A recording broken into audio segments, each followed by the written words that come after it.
So, Roger, have any of you paid any attention to what's been going on in Antarctica or the Arctic, I guess? Yeah. Yes, very much so. Luckily, the Antarctic is a place where you have complete control and can dictate exactly what you want people to do, or they can't do it. They can't go there. It gets more complicated as you get away from a very controlled environment, and so you have to get buy-in in a lot of these places. It's just hard. I know trying to work within Denali National Park, trying to achieve different things, it's like pulling out teeth. I know the Park Service in the United States, to make things happen there, they don't react very quickly to things, which is good because it's like watching a glacier flow down a hill. I mean, you can speed it up, like in the photos we've seen, but as far as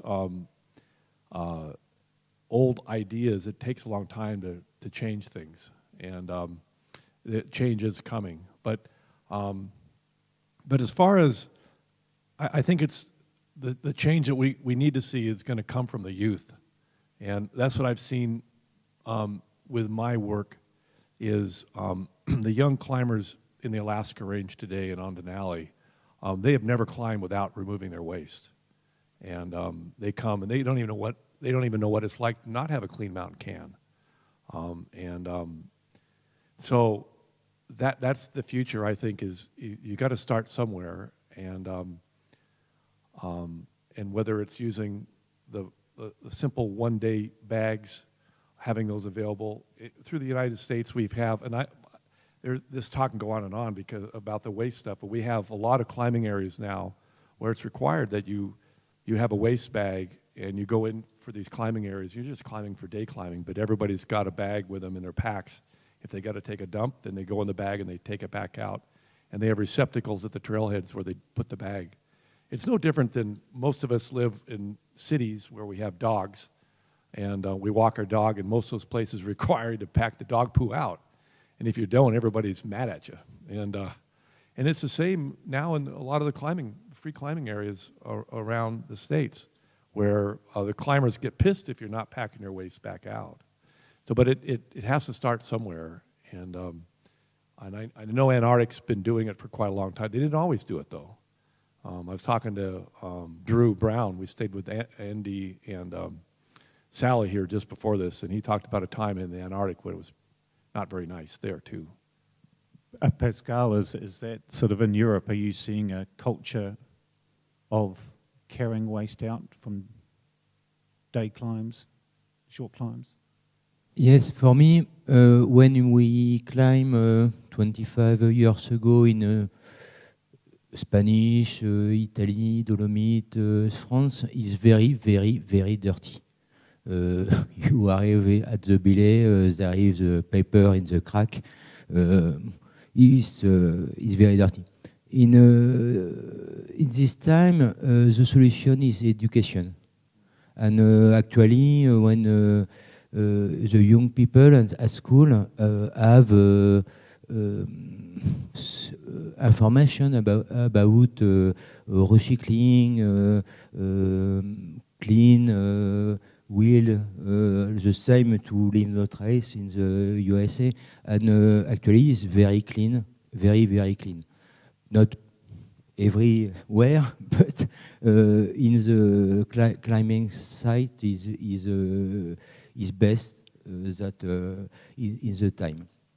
But there is a problem of you say carrying capacity. We speak about 1,000 kilograms of waste for the Denali. It's enormous, and every ecosystem have its carrying capacity.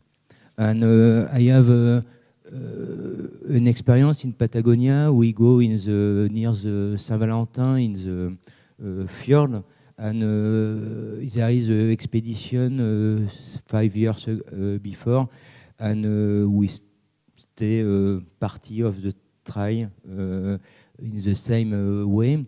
And 5 years after, you see all the sites of camping, bivouac of this expedition, because the ecosystem cannot support people, and one expedition every 5 years is too important for this ecosystem. Perhaps in a glacier is more, perhaps in other is desert is less. It's very important to understand for me. And in this case, we have one solution for one site and one solution for every site for me.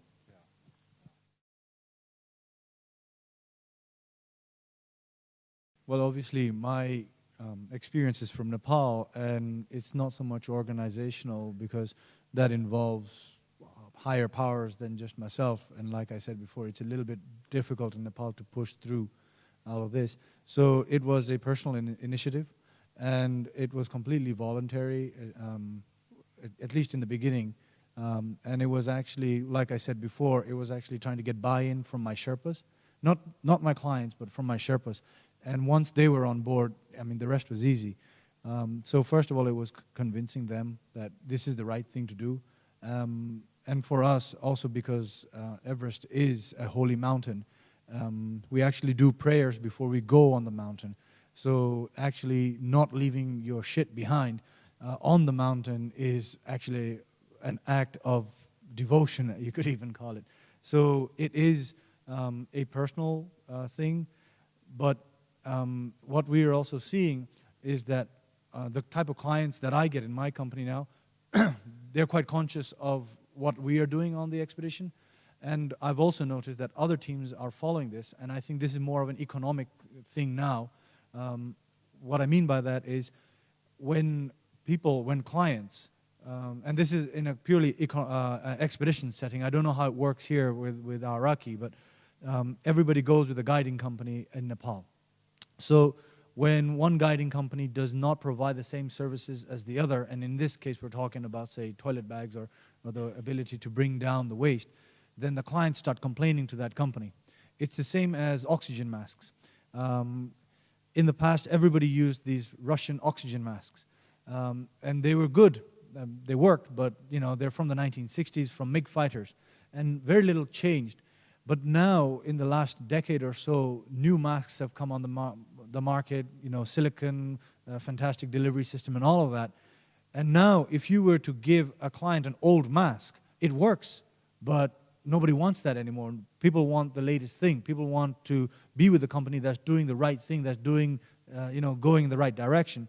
So you are going to get a lot of, flack if you don't. So that's the direction that I'm seeing it's going. But ideally, regulation. And in a country like Nepal, if we could put in strong regulation, just a big fine if you don't do it, then it would catch on very quickly. I would just ditto everything he just said. For myself, it was a personal campaign to try to clean places up, including Denali. I started off on Mount Logan in the Yukon. There was a lot of garbage and problems there. That was back in 1974. But I think it boils down to, if you have a way that there's a management system that's there that can do it, I think that those people need to get on board and look at ways to make it possible, to make it easiest for the public to use an alternative system rather than, in Denali National Park, in a lot of the parks in the United States and Forest Service areas, the leave no trace method is to bury your waste, away from streams and bury it just down a little teeny bit. And so people carry little camping trowels, little way to dig it down. But I think it's better in the new push is to take it off, take it all out. And but jumping back to a point that in our Google group, I had the latest correspondence with a young man in Italy. He had got hold of me. He was disgusted with a rock climbing area that it was very popular with him. He just said it was so disgusting, all all the belay areas all around were just covered with turds, and he just wanted to figure out what to do about that. And so we've been corresponding back and forth with the Google group, giving him suggestions, and I think that's where it has to start. I mean, you have people that become advocates, and that's what I told him. You know, you become an advocate of trying to change a place, and once you start, and if he can go out and dig up all those turds, clean it up, put up some signs, that's the very, very first start of trying to make it work. Because usually people, when it's super clean, they hate to be the first to make it dirty again. Of course, that does happen. But attitudes do take years to change. And so you have to start somewhere. And I don't know, I haven't been in New Zealand for a long enough time on trips that I don't know how it is in the backcountry here anymore. But it is, you know, packing it out is one alternative, but there are many other ways to deal with the human waste besides just packing it out. And we hope to have a video this afternoon. Jeff Hill from Canada's got a new composting toilet that uses invertebrates to break the waste down, and it'll be good to get that out to show everybody. The Access Fund has protocols on establishing just what you're asking about, how to do legislation, how to develop a backcountry management plan, and it really comes down to developing backcountry management plans that are workable. And the Access Fund, I would strongly recommend you to get hold of them. They have people that are very knowledgeable at working with government agencies and have very good information. There are some great management plans that are out there. They always need to be tweaking. Rocky Mountain National Park has one. The Forest Service, a lot of forest areas have them, but most of those deal with they deal with waste issues. But I would say the Access Fund is probably the best source in the U.S. Just type Access Fund, and then you can follow the prompts. Try to get hold of the right person, and I think that would be a good way to start.